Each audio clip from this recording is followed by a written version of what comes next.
Répression des étudiants américains, l'ONU s'inquiète. Les tensions sont encore montées d'un cran dans les universités américaines mobilisées pour la Palestine. Mardi soir, des centaines d'étudiants engagés dans les manifestations dans le campus de l'université new-yorkaise de Columbia ont été assaillis par les policiers anti-émeutes. Des dizaines d'entre eux ont été arrêtés par les nombreux officiers de la police de New York intervenus à la demande de la direction de l'université Columbia qui a limité l'accès à son campus de Morningside plus tôt dans la matinée au moment où une centaine d'étudiants se trouvaient encore dans le bâtiment de Hamilton Hall, sur le campus de l'université.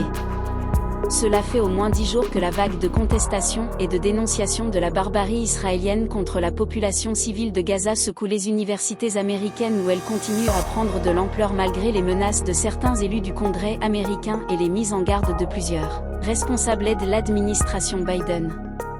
Le rôle et l'influence des courants sionistes et chrétiens fondamentalistes dans les instances et autres institutions américaines et le soutien inconditionnel au gouvernement israélien.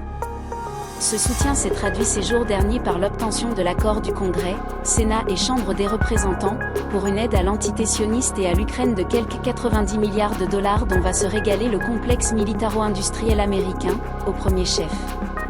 Quant à la répression que beaucoup appelaient et continuent d'appeler de leur vœu contre les étudiants qui dénoncent la barbarie sioniste, elle ne constitue pas, à vrai dire, une nouveauté puisque les interpellations ont déjà été nombreuses, ainsi que des arrestations conjoncturelles, comme le 18 avril dernier à Columbia, pour tenter de briser le mouvement de solidarité avec le peuple palestinien.